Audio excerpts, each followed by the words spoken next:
Welcome back to my channel, everyone.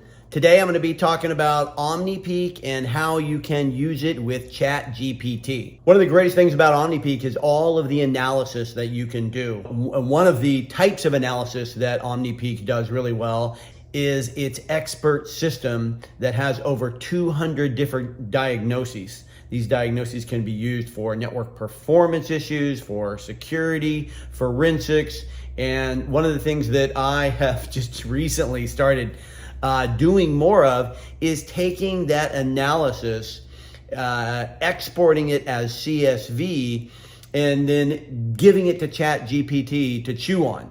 This is really great because when you're looking at the analysis in OmniPeek or Livewire, I see all these different events. That's what I'm on now. I've opened a trace file and it's telling me, hey, these are all the things about your network that you see. So I'm looking at duplicate acts. I got a DNS error, so immediately I'm thinking, oh, security, DNS error, gratuitous ARPs, any one of these could be looked at as a potential security issue. Oh, there my eyes go again, ICMP, port unreachable. But what about correlating all of those together to come up with insights beyond each one of those? That's what I've been wanting to do for years. And now ChatGPT came along, so I'm going to show you how to do that. So first of all, open your favorite trace file and you're in OmniPeek.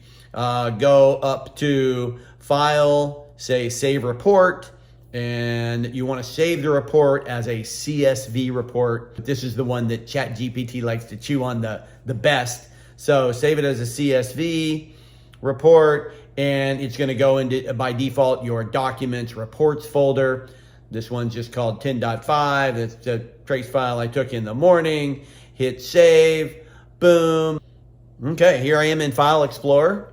And you can see I'm in my reports folder and I've got a folder called 10.5 morning. I've done this to numerous other capture files that I have.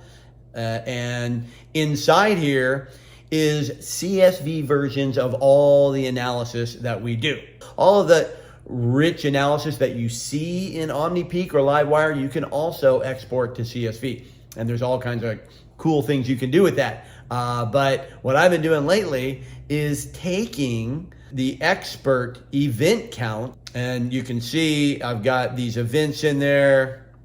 Let's see here, they're named. So I'm going to go ahead and grab that, and I'm going to copy it, and then we're going to head on over to ChatGPT and see what it thinks. Okay, here we are in ChatGPT. I'm going to go ahead and paste the data in.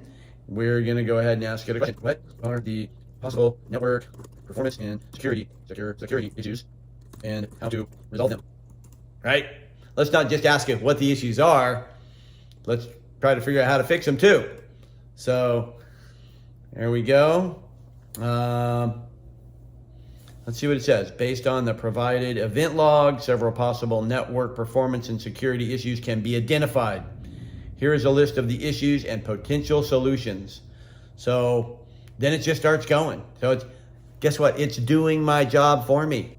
So as you can see here, ChatGPT has given me some network performance issues and some security issues. Kind of nice that it broke them up like that. And starts with the network performance issues, high retransmissions and out of sequence packets.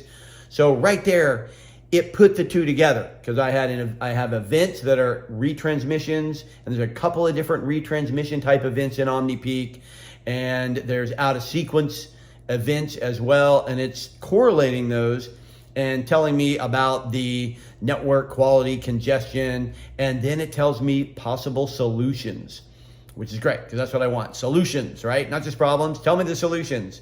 So it's got a couple of other network performance issues that I should look at, and then we go right into the security issues. So security issues, ABC, non-responsive server client, telling me this could be the result of a denial of service attack. If I were looking at a trace where I have the trace because it's a range of time where on this network there was a denial of service attack or there was something going on, well, this would be very interesting to me.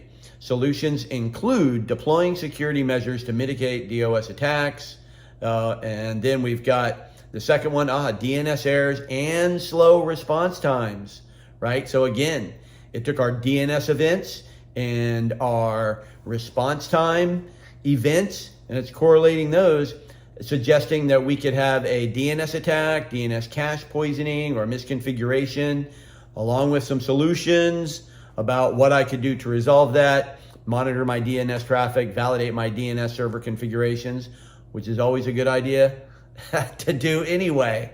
Finally, this is my favorite, of course, ICMP port unreachable and host unreachable. Again, two events that we have separately in a vacuum.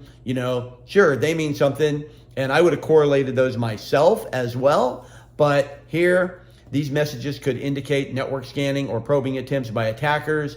Solutions include deploying firewalls to filter unwanted traffic and monitoring network logs for suspicious activities. I thought that was great. And then in the end, there's a nice little section about how to resolve these issues. So thanks for your time. My name is Chris Bloom, and we'll see you soon.